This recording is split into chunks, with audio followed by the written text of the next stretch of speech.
Welcome back, YouTube. Severin here, coming at you with another rant. This is more of things I'm suggesting to Triple H, even though I know he won't see this video. But this is more of like things I would do to fix WWE. See, right now WWE has a problem. Like, it has a huge problem in terms of booking, storytelling, matches, match cards, businesses, ticket prices, so on and so forth. Then the wrestlers are just getting mediocre, it's kind of getting, and the story's getting boring and repetitive, right? If you watch my last rant, I talked about how Seth Rollins' faction brought no story, brought nothing to care about, and how people are starting to get tired of Seth Rollins, which shouldn't be a thing, right? Seth, so Seth, in my opinion, is always meant to be a second guy, right? Because because of the way he's been booked, he was never really booked as the top guy. He was always booked second place to Roman Reigns. So yeah, now all of a sudden they have him win Money in the Bank when everyone wanted LA Knight to win Money in the Bank, and then puts a faction together that is just the Bloodline, and it keeps resembling the Bloodline. It's basically copy and paste, and this is why I'm saying Triple H.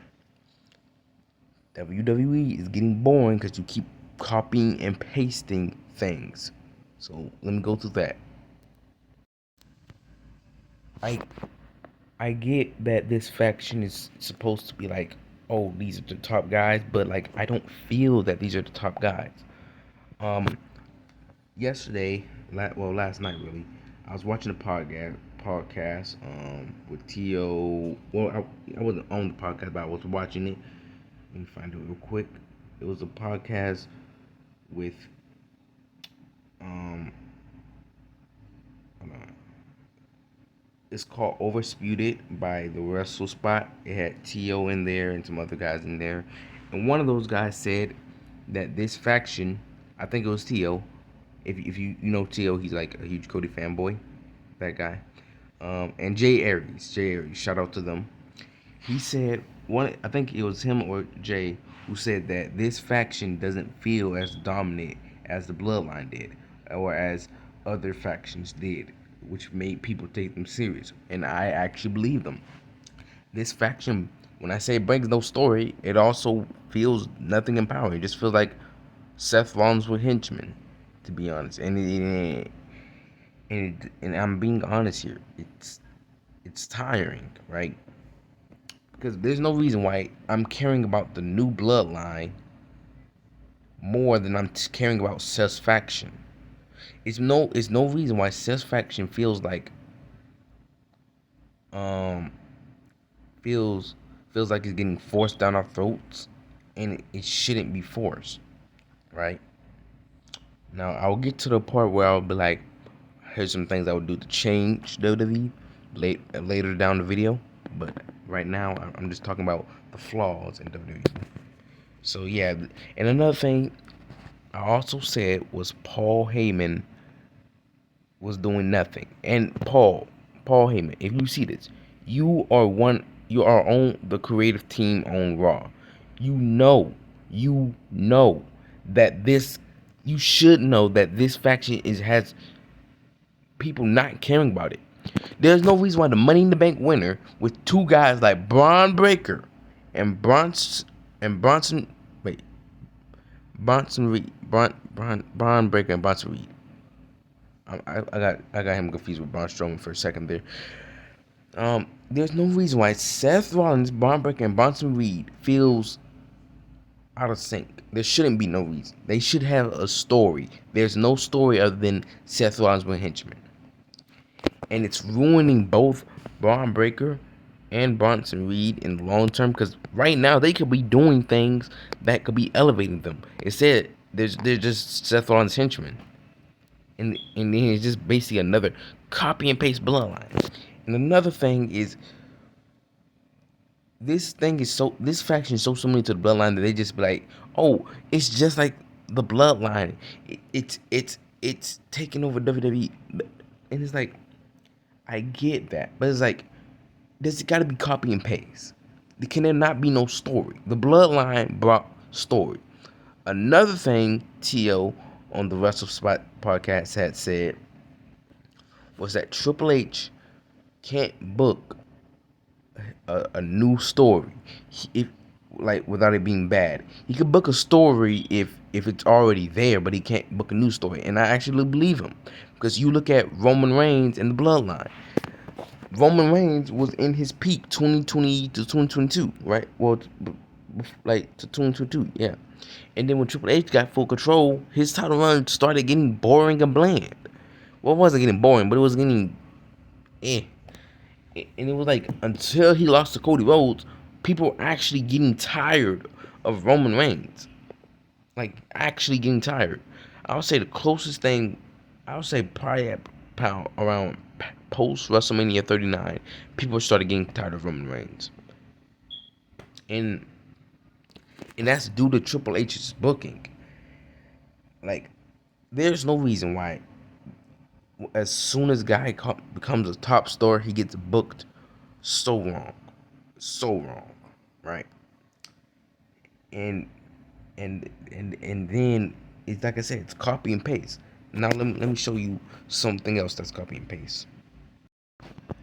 Now, sorry, this is a bad pick, but Sami Zayn, his babyface thing, they kept having this man be the underdog in situation. This man main event to WrestleMania ended two, not one, two of the longest title reigns.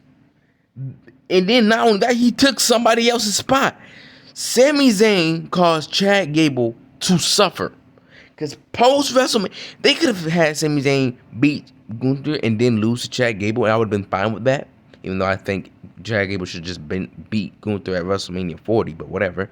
But they didn't even have him do that. They had Sami be champion until SummerSlam to beat Braun, to lose to Braun Breaker, right?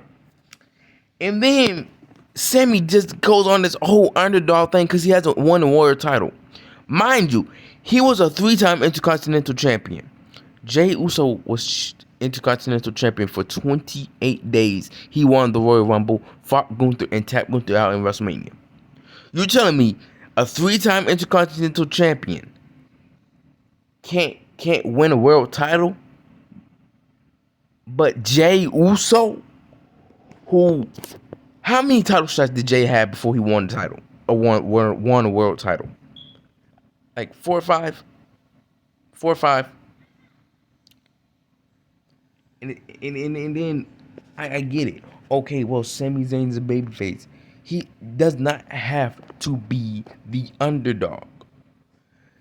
There is no reason why Karrion Kross was called adversity to Sami Zayn, a WrestleMania main eventer versus somebody who hasn't been on a PLE since WrestleMania 40. Why is Karrion Kross called adversity? And Triple H only booked that match because people were getting injured. And that's another problem I'm going to talk about later, right? People are getting injured. That's the only reason why Triple H made that match. And he said, you know what, screw it. Since people want Karrion Kross so much, I'll give him Karrion Kross, but I'll have him lose. And then Michael Cole, and and that's another thing. I'm getting tired of Michael Cole. Michael Cole keeps lying on commentary. At first, sure he said some like pretty great things and created great moments or helped great moments on commentary, like the Heist of the Century. That was banger. When he called Seth Rollins' catch in the Heist of the Century, that was peak. But now he calls everything a miracle. Somebody gets a simple win. What a miracle. What a miracle. What a miracle.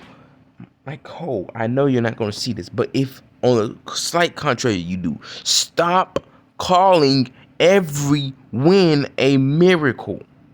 Sami Zayn beating Karrion Kross was not a miracle. In fact, I would have been shocked if Triple H made Karrion Kross win against Sami, since Triple H likes Sami so much that he keeps him as that babyface underdog dude. And it's like, and people compare Sami Zayn to Rocky so much, but Rocky didn't keep acting like this underdog. And I like Sami, But this is starting to get people to stop liking Sammy because it feels like he's just getting forced. And then like I said, I said this. I only see two people winning the Royal Rumble in 2026: CM Punk and Sami Zayn. CM Punk, they're most likely gonna have him fight Seth Rollins at WrestleMania if he don't win the title by then. But even then, you got Roman Reigns who might fight Seth Rollins in one last WrestleMania, because Roman never beat Seth in a important match. So at WrestleMania for an important match, where it doesn't have to be for a title, but it could be for the important of the future of WWE or something like that. Yeah, I can see Roman Reigns. I can feel out, and I can see this. CM Punk is definitely going to dethrone Seth Rollins, and CM Punk is also like, once Seth Rollins wins the championship, CM Punk is going to dethrone him, and not just that. CM Punk, is going to fight Cody Rhodes at WrestleMania 42. They've been hitting at it for the past 2 years. Yeah, the past 2 years, they've been hinting at it. And if they don't pull that trigger, if Triple H don't pull that trigger, and then I don't know, right? And like I said, I can only see two people winning: CM Punk and Sami Zayn. CM Punk, because if he don't win the title by then, he could fight for the title at WrestleMania. And Sami Zayn, because, well, it's in Saudi Arabia, and you know how much Saudi loves Sami Zayn. And like I said, they keep pushing down this narrative. Oh, well, he's an underdog because he never won a world champion. Jey Uso was a underdog. Come on now. Mind you, Sammy's a 3-time Intercontinental champion. Wait, actually, no, 4-time. 4-time. Because he won it against Gunther. He was 3 times before that. He's a 4-time Intercontinental champion, 1-time WrestleMania main eventer, and the 2 of the longest streaks in WWE, title reigns in WWE, push prime Roman Reigns to his limits. Nearly he did main event WrestleMania 39 on night 1. In a great tag team match, what might be one of the greatest night 1 main events ever. Actually, in my opinion, that is the great, well, maybe outside of Roman Reigns, CM Punk, and Seth Rollins. Well, okay, night 1. Well, actually, no. I'll say it's like the second or third best main event of night 1. The Usos versus Sami Zayn and Kevin Owens was beautiful. I wasn't streaming then. I think I made a video on it, but I wasn't streaming at that time, so I didn't stream. But that was beautiful. It was beautiful win. All right. But they have Sammy just still constantly being this underdog and acting like he can't beat nobody. He beat Gunther. Granted, he didn't make Gunther tap out in 5 seconds like Jey Uso did, but he beat Gunther. And he's one of the only people to beat Gunther. So he most certainly can be a world champion. Stop pushing down that narrative. Oh, well, he's the underdog. No, he's not.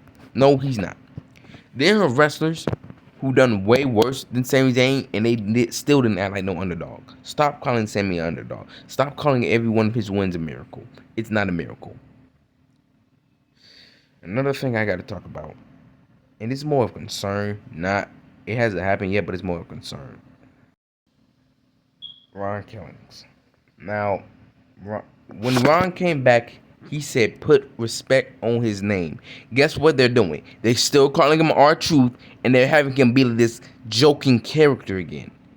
I like R-Truth, but when we saw Ron Killings come back, cut his hair, we were like, oh yeah, this nigga about to go off. This nigga is in a feud with Aleister Black, and I've been seeing rumors that Aleister Black is supposed to win and go elevate, which, cool, he can go elevate himself, but do not have him beat R-Truth. Did you hear the pop that man had when he came back at Money in the Bank? Did you hear the pop that man had when he cut off his dreads? Did you hear the pop, Triple H? Did you hear the pop? If you have this man be a joking character, and then I seen they've been teasing Damian Priest and Ron Killings teaming up. No. Let Ron Killings go on a singles run. This is perfect for him. And then another thing is I see people talking about how how Triple H is going down that Vince McMahon route. Because when Vince McMahon saw somebody get popular, he would bury them, and I mean like demolish them. And Triple H, I'm starting to get scared here. I'm starting to see some patterns in that. It may not be as bad as Vince McMahon was doing it, but it's still pretty bad.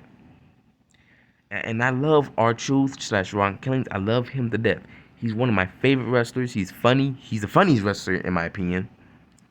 But if you have him come back, cut his hair, do the serious promo where it got pop, and then we had basically a flashback about around the whole TNA thing with him saying, "I'm the whole truth and nothing but the truth." And then you just have him be this joking character again. And then, sure, he technically beat John Cena due to disqualification, but you, like, come on, bro. Come on. Niggas were actually thinking that R-Truth was gonna beat John Cena for the title. Which I wouldn't even be mad if that happened. No key. Triple H, I know you can be a petty dude sometimes, but please do not go down that Vince McMahon route, especially with Ron Killings. Ron Killings is one of your most loyal guys. I hope you know that.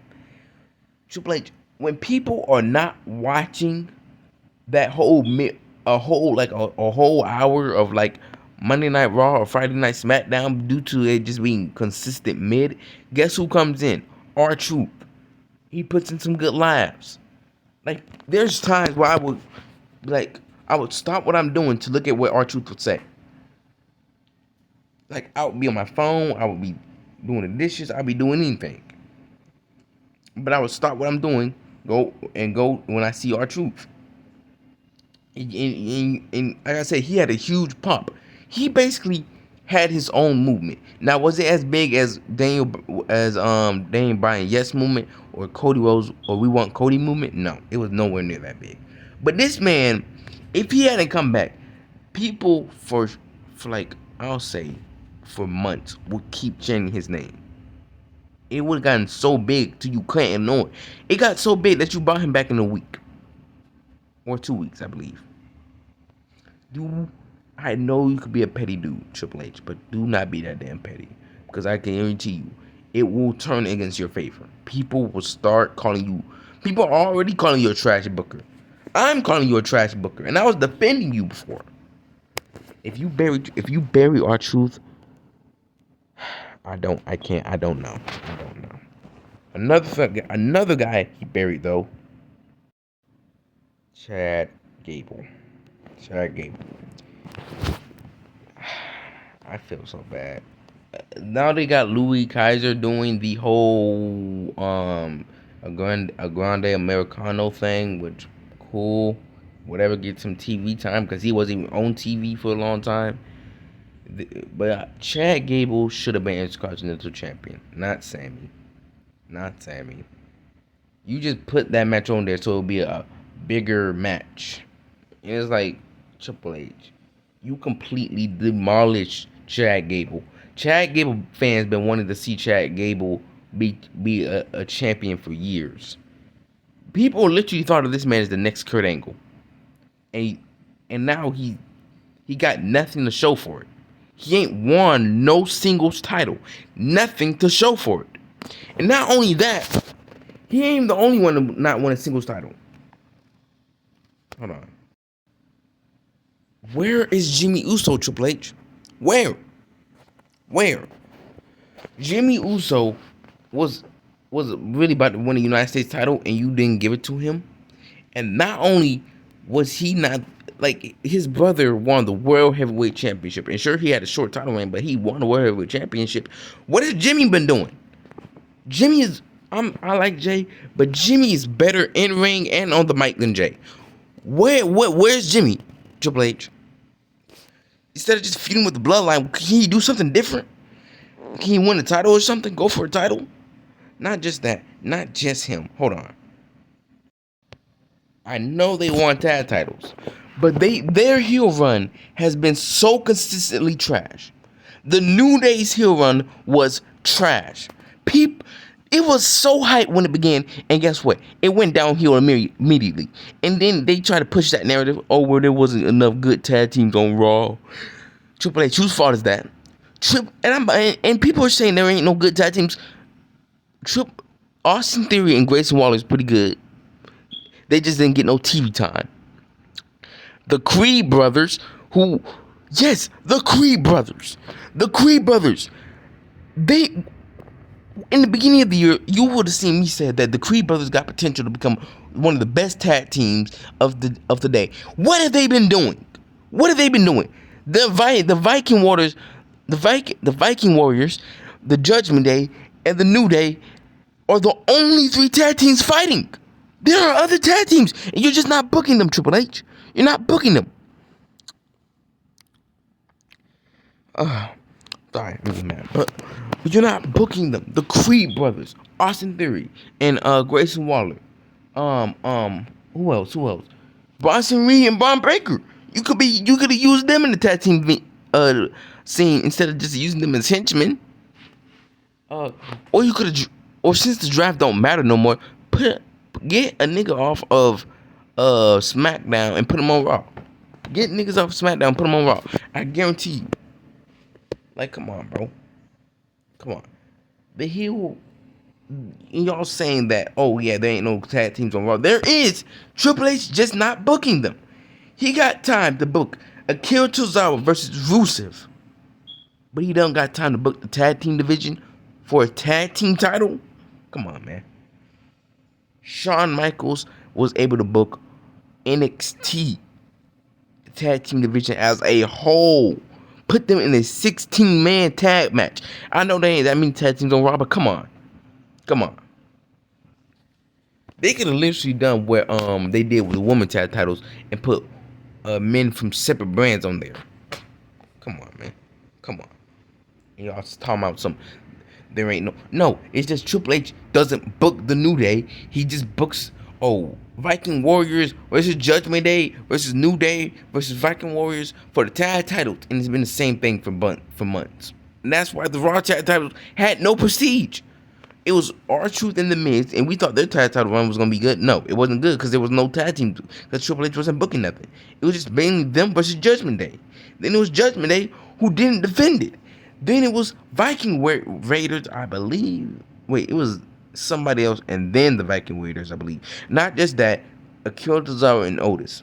That's another tag team that could be in the tag team division. But guess what? They got them just.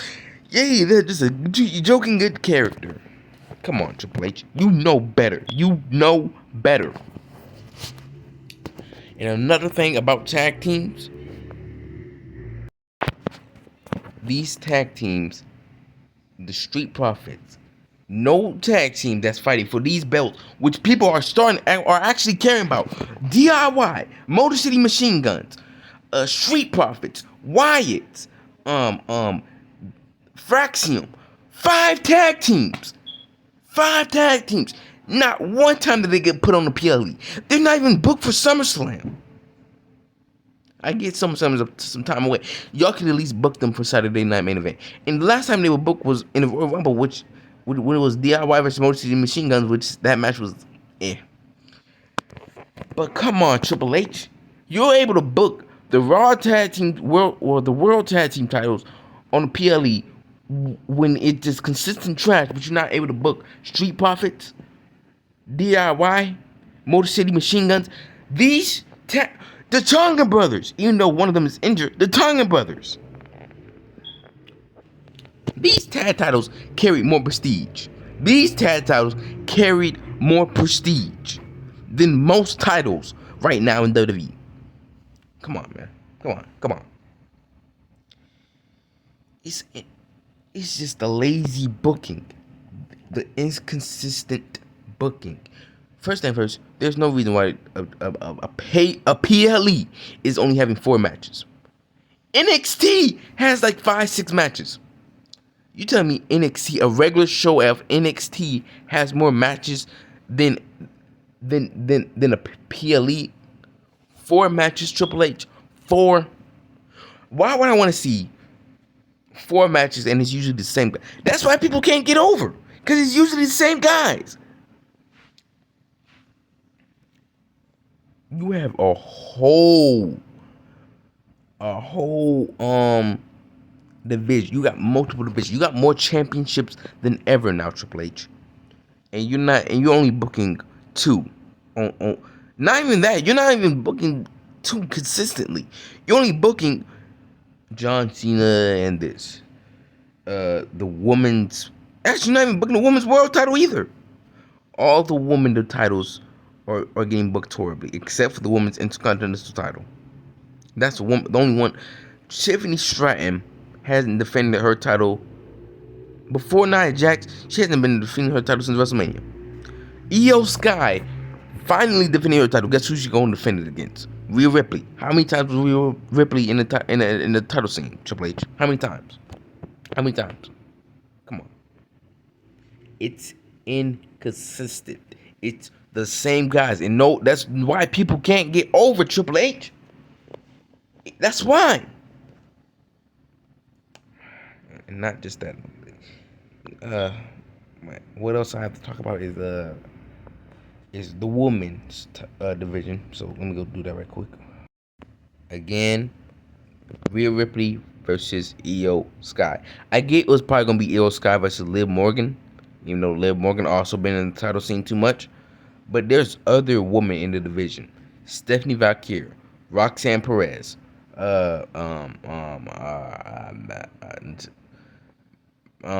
else? Who else is on Raw? Cause they ain't even getting booked right. The woman division ain't even getting booked right on Raw. Raquel Rodriguez. There's a whole division of Raw women, and you keep booking. Hey, Rhea Ripley for the Women's World Heavyweight Championship. Come on, bro. Come on. Why is there only 2 people fighting for that championship? Rhea Ripley and Liv Morgan. Okay, is there nobody else?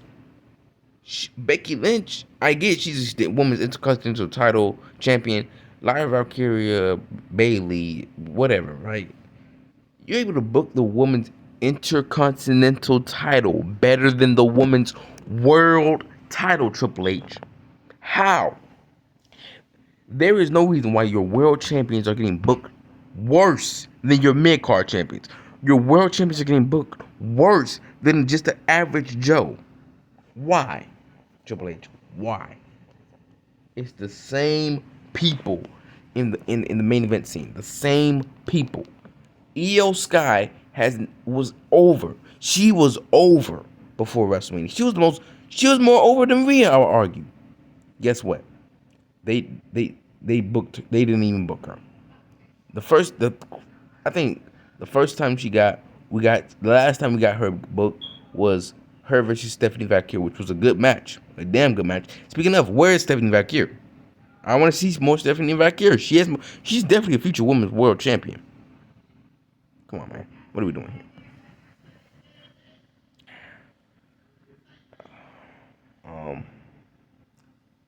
Yeah. And another women's world title is, I know I said women's world, but this title, I forgot to get the Tiffany Stratton picture, but Tiffany Stratton also needs to get booked better, in my opinion. Is she even in a rivalry right now? Hold on. She's in a, oh yeah, well, she's technically in a rivalry with Jade at SummerSlam, but she had nothing for Evolution or Saturday Night Main Event. Speaking of Julia,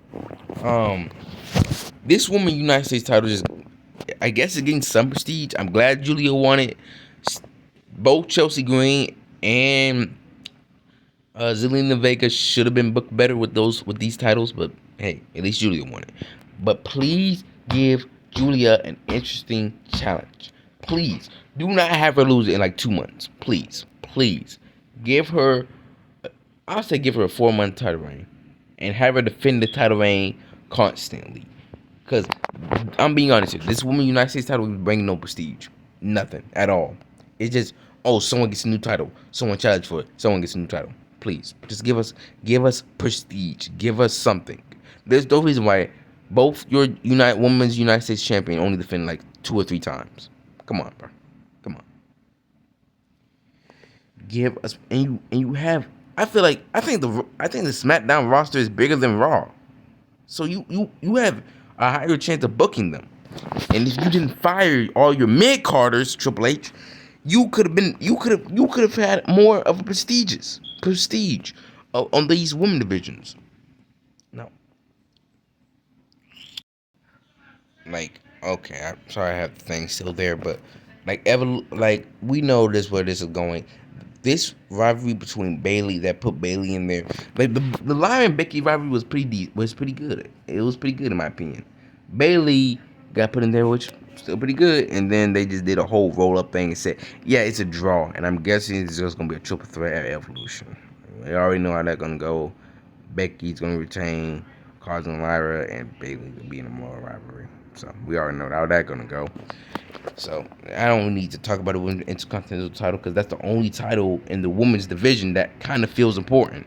For some reason, the women's intercontinental title feels more important than women's world titles. Come on, both of them, by the way. So yeah. Another thing I wanted to talk about was the bloodline. Um, Triple H, when is this gonna end? Like Judgment Day, Bloodline, Satisfaction. It's just a copy and paste of the original Bloodline. And in my opinion, Roman Reigns should have lost that Olufala because it kind of makes sense because Solo's still going around acting like he's the tribal chief. He lost, and Roman Reigns calling himself the original tribal chief. Sure, but like, he ain't doing nothing for his character, especially since he's not here. So. And then you got all these guys coming in, the Tonga brothers, this guy, this other guy, this real tall guy. But it's like, come on, bro. When is this going to end? We do not keep needing more. We do not need. We do not need to keep having more members coming in. Come on, bro. I already know when Zelify, if Zelify 2 comes in, he's probably going to team with Jacob. But yeah. And I can already see where this is going since Satisfaction ain't complete.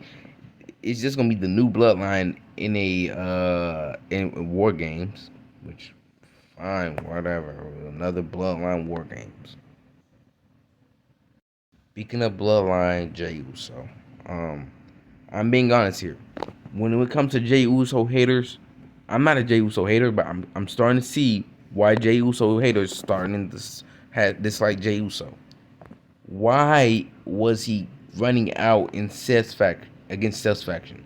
I'm tired of seeing this man coming out, yeet, yeet, yeet, and just interrupt the story.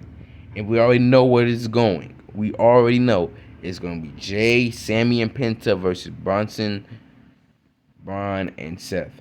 Or it's just going to be Braun and Bronson versus Jay and Sammy. We already know where this is going, Triple H. It's getting boring and repetitive. It's not like it's kind of being like that time with Judgment Day keep having 6-man tag matches, and that was the time. That was the time. Believe me, that was boring. That whole month period, 3-month period for War Games, it got boring and repetitive. Now, um, I said that I wasn't too mad about Jay losing the belt. I knew he wasn't gonna have the belt very long, but you're telling me that Jay only lost that belt for people to see a 58-year-old Goldberg who sucks at wrestling. I don't know how there are fans defending Goldberg saying, "Well, oh, he's a legend." So it doesn't matter if he's a legend. It doesn't matter what he did. He sucks. He sucks. He injured people. He buried people, and he sucks. He gets tired. He can't wrestle for over 10 minutes. You know how bad you got to be as a wrestler to not be able to wrestle for over 10 minutes in in any match. There's most of his matches didn't even last 5 minutes. Come on, what are we talking about? You're telling me, oh, people are liking Goldberg and his matches can't even last over five minutes? 5? Come on, bro. 5 minutes. I'm not a wrestler and I can last over 5 minutes. I'm being honest here. There's no reason why you as a wrestler can't last over 5 minutes and you're getting world title opportunity. Why? Buried the Fiend. Buried Brock Lesnar. Well, he didn't really bury Brock Lesnar, but beat Brock Lesnar. Buried Dolph Ziggler even more. God knows how many people this man are buried, bro. And then like Goldberg, I'm not gonna lie, just been cooking. I mean, no, not Goldberg. Gunther been cooking Goldberg. Gunther been cooking Goldberg for the past 2 weeks. He's like, buddy, you're just an old man, which Goldberg is. I get this is his retirement match, but Michael Cole hinting at, well, he might win the title. If Goldberg wins that title, WWE is officially cooked. I hope y'all know that. If Goldberg wins the World Heavyweight Championship off Gunther, if you tell me you had Jey Uso win the Royal Rumble, go to WrestleMania, tap out Gunther, for Gunther to win the title back after 51 days of Jey Uso being champion, just for Gunther to lose to Goldberg, who's 58 years old, not only will that bury Jey Uso, not only will that bury Gunther, that will make Goldberg get hated so much. Goldberg will get hated and booed so much. He was already getting booed somewhat for the past 2 weeks. People are going to hate Goldberg, and that will bury Gunther so much. Triple H, for the love of God, do not have Gunther lose to this old man. Please. I'm begging you. I'm begging you. I am begging you. Please do not have Gunther lose to Goldberg. Please. I'm tired. I'm tired of seeing Goldberg, this guy. Goldberg gets a world title opportunity. I'm sick of it. I'm sick. Oh, gosh. Please don't have him lose. Now, I want to spin back on this match a bit. Triple H, no one cares about this match, and I guarantee you it's going to be LA Knight gets buried. I guarantee it. If you don't put the Money in the Bank on the line, at least if LA Knight loses, fine. But it's just going to be LA Knight gets buried. I already know it is, and I don't even want to watch Saturday Night Main Event if I'm being honest with you. I don't want to watch it. You telling me I got Seth Rollins and LA Knight? You telling me I got Goldberg versus Gunther? I really don't even want to watch Saturday Night Main Event. Come on. Now, Cody, okay. This goes along the lines with CM Punk winning the Royal Rumble, which I don't think CM Punk will win the Royal Rumble next year, but he's definitely fighting Cody Rhodes at WrestleMania next week, WrestleMania 42. Cody needs to turn heel before then, because they already been hinting at Cody. And John Cena having a double turn. Because John Cena is starting to turn face again. Because ever since we turned heel, we were like, okay, he turned heel. When is he turning face, right? And I think that Cody needs to turn heel. He doesn't have to turn heel at SummerSlam, but he needs to turn heel. Randy most likely going to be the one that turns heel at SummerSlam. This is going to probably be a triple threat. Cost Cody the belt. And then Cody turns heel or whatever. I don't know. I don't know how they're going to book that, but just know that Cody Rhodes needs to turn heel before the end of the year. I like Cody, but the babyface run ended when the championship run ended. Cody Rhodes needs to turn heel, fight CM Punk at WrestleMania. Speaking of John Cena, now that enough time has passed, I want to speak on this title reign. It's better now, but before his title reign, it was like, like it's better now. It's better now. It's somewhat better. It's more, I'm not gonna say unpredictable, but it's more different, right? It's better. It's not good, but it's not bad. It's like it's like okay, yeah, like, and I like John Cena, but yeah, just saying how I feel. That Cena and Punk match was going good until all those fucking interference came out and a 12-minute ref bump. Come on, Triple H, what are we doing? Book better, bro.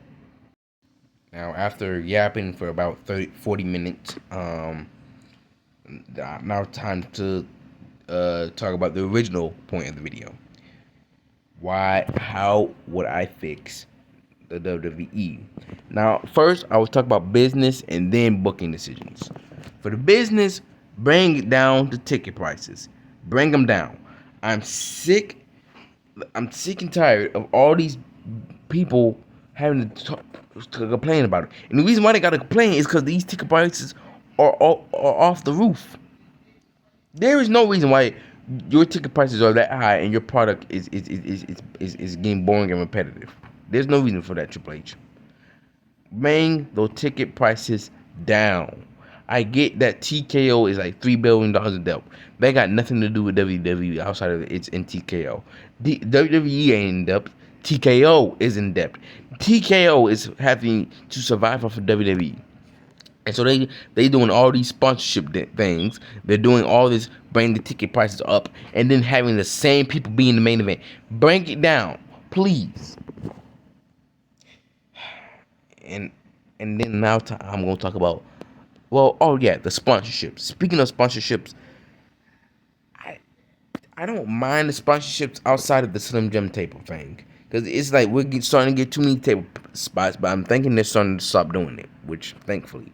So hey, yeah, the table spots I think are stopping. So yeah. Now, now for booking wise, here's what I would do. As for the draft, make the split brand the brand split important again, because it hasn't been important in years. Make it important. Keep wrestlers on their own brand. There's no reason why somebody from Raw is feuding with somebody from SmackDown. There's no reason. No reason. Just, or at least make them a free agent by that point. The only reason there is a draft is for NXT niggas to come up from the WWE to the WWE. That's the only reason why there's still a draft. So here's what I would do: put some tag teams from SmackDown on Raw, and put some tag teams from Raw on SmackDown. Swap the champions. Swap the champions. Right. 2, keep wrestlers on their. 3, keep wrestlers on their own brand. 4,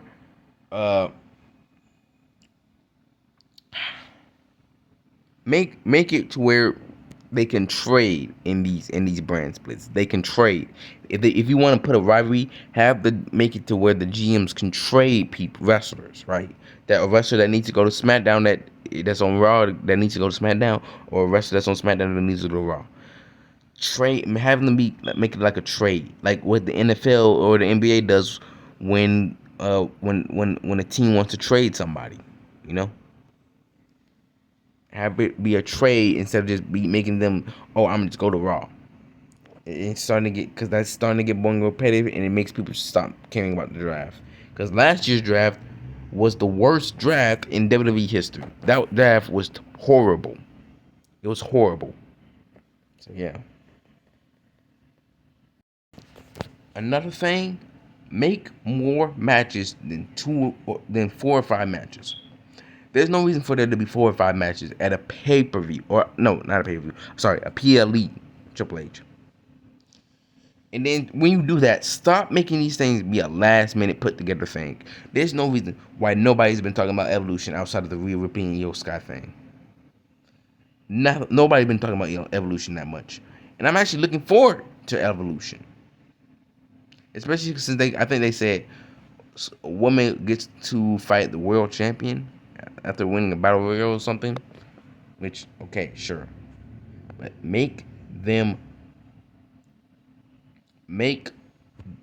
talk about these pay-per-views more.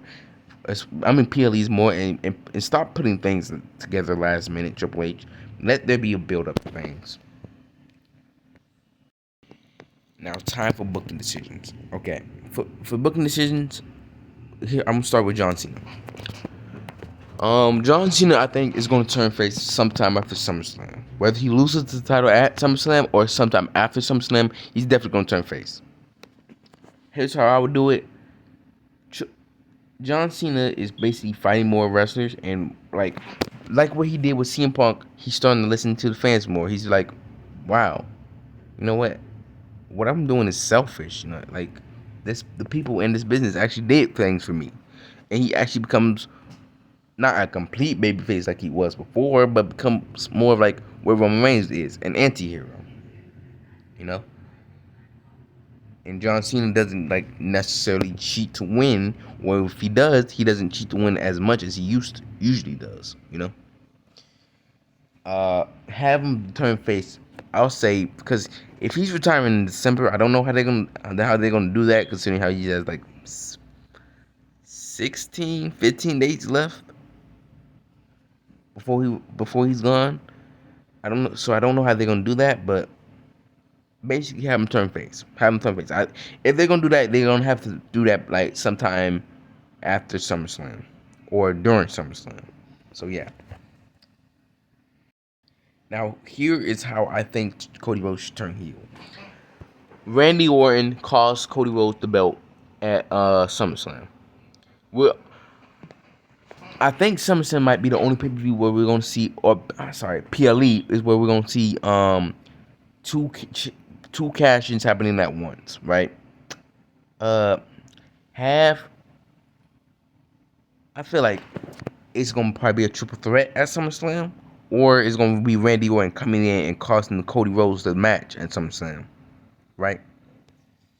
And then Cody Rhodes is gonna start getting angry because he's getting mad that he didn't get his title back, right? He didn't interrupt Randy during all those title matches that Randy had, and now Randy costed him the match. So when they having their second or third match by that point, uh, Cody Rhodes is being straight heel because he was doing heelish things in the first match. Well, in the match at Saudi Arabia, he was doing heelish things like he was attacking the back of Randy Orton more, like because even when Kevin Owens was fighting Cody Rhodes with Cody Rhodes' leg being like damaged, Kevin was like stopping what he was doing. Cody Rhodes is not doing that, and I feel like Cody Rhodes should turn heel by once he beats Randy Orton, he starts to continuously attack Randy Orton over and over and over, getting mad that he didn't get his title back, right? And then sometime before the Royal Rumble, Cody either wins the championship or yeah, because like I said, it's gonna be Cody versus CM Punk. Either Punk's gonna dethrone Seth, because Seth is gonna easily cash in on John Cena. Either Punk is gonna dethrone Seth or Cody will dethrone Seth. I think it's more fitting. Actually, it's probably more fitting if. Oh. Either way, Roman Reigns is probably gonna come back and cost Seth the belt. And I think that's the only case that you can do that is maybe if Punk dethrones Seth, right? Punk dethrones Seth, and then Cody Rhodes win the Elimination Chamber as a heel and fights Punk in the main event of WrestleMania. Yeah, in the main event of WrestleMania 42 as a heel. Now, I'm not saying Cody Rhodes have to win that match. It's okay for Punk to retain, but yeah, that's how I book Cody Rhodes heel turn. Now, as for his faction, I think they need a fourth member. It should like three guys just being Seth Sentiment does not no, because I seen rumors where either Ricky Saints or Ethan Page were supposed to join. And I think Ricky, I think I don't know. I don't care who comes in as long as they bring story, right? Had Bronson Reed and Braun Breaker win tag titles, right? On Raw, the world tag titles. Have them win tag titles, and then have them bring stories, right? Have them be in legitimate rivalries. Stop having them be self-sentiment. Another thing, have Bronson Reed do more tsunamis. That's how he got over the first time. Have him do tsunamis, Triple H. Have him do tsunami after tsunami after tsunami. Have Braun Breaker do spear after spear after spear. Yeah, right. And then this goes along the lines of LA Knight. Have LA Knight, because I don't think LA Knight's gonna win a world championship anymore. Because Cody Rhodes, CM Punk, Sami Zayn, all of them, yeah. But if you do this, I feel like have LA Knight win the Elimination Chamber and fight somebody for a world title at WrestleMania. I don't know if they're gonna do that though, because they're probably gonna do this with Sammy. But yeah. And then yeah, bring a story into the faction. By the way. Oh, all right. Um. Anyway, uh, here's how I book the whole Naomi cash in. Naomi better not be the first woman to lose this cash in Triple H. She needs to win it. Cause I'm sorry, Jade Cargill. I like Jade, but her as world champion on a long term, or at least for a couple months, no, I can't. She needs more in-ring work. She needs more mic work. She needs all that. Cause like I said, I like Jade, but to be fair, she ain't that good in the ring or on the mic. So here's what I do. Jade beats Tiffany at SummerSlam, right? Naomi cashes in. Naomi wins the belt. Then have Jade go on hiatus, working on her moveset, working on her promos, working on all that. Comes back and beats Naomi around WrestleMania. Yeah, that's how you split that. And yeah, that's basically that. As for the women's world title, all I have to say is book Io Sky more. We're obviously gonna see Io Sky versus either Stephanie Valkyrie or Asuka at SummerSlam. Most likely Asuka, but book Io Sky more. Book her more. Come on, bro. Triple H, you can do it. I know you can. Just do it. Please do.